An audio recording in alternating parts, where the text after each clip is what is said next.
ఇవాళ మల్కాగిరి నేను ఛాలెంజ్ చేసి చెప్తున్నా, మల్కాగిరి చాలా చైతన్యవంతమైన నియోజకవర్గం, అతి ఎక్కువ ఎడ్యుకేటెడ్ పీపుల్ ఉన్న నియోజకవర్గం మల్కాగిరి. మేము ఎప్పుడు అనేది తెలంగాణ ఉద్యమంలో మేము ఎక్కడ సేఫ్ ఉన్నామంటే, విశ్వవిద్యాలయాలు ఎప్పుడైతే తెలంగాణ ఉద్యమాన్ని ఎత్తుకున్నాయో అప్పుడు మేము సేఫ్గా ఉన్నాం, ఎందుకంటే చదువుకునే వాళ్ళు. ఇలా మల్కాగిరి కూడా మినీ ఇండియా, ఉద్యోగులు అక్కడనే సెటిల్ అవుతారు, రిటైర్డ్ ఉద్యోగులు అక్కడనే సెటిల్ అవుతారు, ఎక్స్ సర్వీస్ మెన్లు అక్కడనే సెటిల్ అవుతారు, రైల్వే ఉద్యోగులు అక్కడనే సెటిల్ అవుతారు, దేశం నలుమూల నుంచి వెళ్ళి ఇక్కడ పని చేసే వాళ్ళు ఇక్కడనే సెటిల్ అవుతారు, వ్యాపారం చేసుకున్న అక్కడే సెటిల్ అవుతారు. Newly expanded city. Even Telangana వ్యాప్తంగా ఉన్నటువంటి పొలిటికల్ లీడర్ కూడా ఆ ఊర్లో ఒక ఇల్లు ఉండి మళ్ళీ ఇక్కడ పిల్లలు చదివించుకోండి, ఇక్కడ సెటిల్ అయితే ఇక్కడ వాళ్ళకు ఇల్లు ఉంటుంది, గుర్తుపెట్టుకోండి.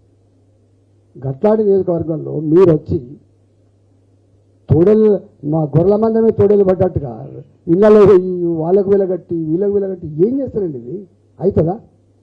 నేను మల్కాగిరి ప్రజానీకానికి 2 చేతులు జోడించి నమస్కరించి విజ్ఞప్తి చేస్తున్నా, తెలంగాణ యావత్ ప్రజానీకానికి విజ్ఞప్తి చేస్తున్నా, ఇట్లాంటి గంభీరమైన సందర్భాల్లో వీటి నుంచి కాపాడగలిగే శక్తి ప్రజలకు మాత్రమే ఉంటుంది తప్ప నాయకులకు ఉండదు. నేను ఆఫ్టర్ ఆల్ ఒక మనిషిని, నేను వాళ్ళతో కొట్టాలు పెట్టుకుంటున్నా. గమనించండి, ఓటు మీది, ఓటు హక్కు మీది, ఏచిటోళ్ళు మీరు, వాళ్ళు కాదు. పార్టీలు ఏ ఓట్లు కేవలం అమ్ముడు పోయిన నాయకులు మాత్రమే వేరు, గుర్తుపెట్టుకో. వాళ్ళు ఎత్తున గెలవను.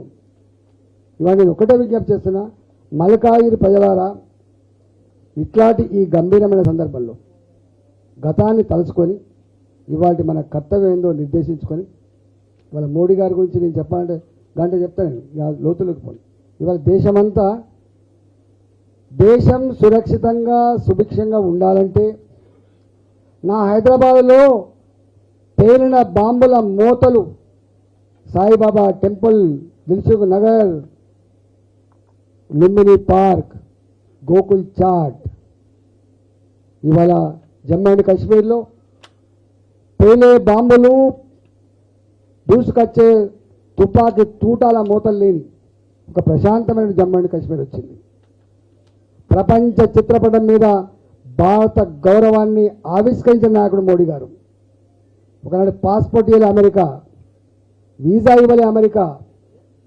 ఆనాటి భారత రాష్ట్రపతి అబ్దుల్ కలాం అవమానించిన అమెరికా రెడ్ కార్పెట్ వేసి స్వాగతం పలికి వాళ్ళ సెనేట్లో మోడీ గారు మాట్లాడుతున్నాడు. 10 నిమిషాలు లేచి చప్పట్లు కొట్టుకునే స్థాయి భారతదేశం సంతరించుకునే విషయం మనం మర్చిపోకండి. ఒకప్పటి first world war, second world వార్లో 2 కూటములు, ఒక కూటమి నాటో, ఒక కూటమి Warsaw. 1 led by America, 1 led by USSR, Russia. అంటే ఇప్పటిదాకా ప్రపంచంలో 2 డివిజన్లు ఉండే, ఒకటి అమెరికా లీడ్ చేసే డివిజన్, ఒకటి రష్యా లీడ్ చేసే. అలాంటి ఈ ప్రపంచంలో రష్యాకు ఉక్రెయిన్కు యుద్ధం వస్తే మా యుద్ధ సమస్యను పరిష్కరించి ప్రశాంతం నెలకొల్పామని చెప్పి జూలైలో వస్తారా, ఆగస్టులో వస్తారని చెప్పి మోడీ గారికి 2 దేశాల ఉత్తరాలు రాసింది. That is India today. నా 75 సంవత్సరాల ఈ స్వతంత్ర భారతదేశంలో కంప్యూటర్ యుగం అని చెప్పే ఈ దేశంలో, రాకెట్ యుగం అని చెప్పే ఈ దేశంలో, చంద్రమండలం మీద అడుగు పెట్టామని చెప్పి గప్పాలు కొట్టుకునే ఈ దేశంలో నా సగటు ఆడబిడ్డకి గ్రామాలలో టాయిలెట్ లేదు. అనేక మంది ముఖ్యమంత్రులు పోయినరు, అనేక మంది ప్రధానమంత్రులు పోయినరు. కానీ ఇవాళ ఆ టాయిలెట్ కట్టించి దేశ మహిళల ఆత్మగౌరవాన్ని కాపాడిన బిడ్డ నరేంద్ర మోడీ. అవునా కదా? మీరు చెప్పండి. ఒక రామ మందిరమే కట్టలే మోడీ గారు. Make in India, made in India ఏంటిది అది? నీ సెల్ ఫోన్ ఒకనాడు made in China, made in Japan. Today your cell phone made in India. Electronic వస్తువుల ఉత్పత్తిలో ప్రపంచంలో నంబర్ 2 స్థానం సంతరించుకుంది భారతదేశం. అందుకని చెప్తే చాలా ఉన్నాయి.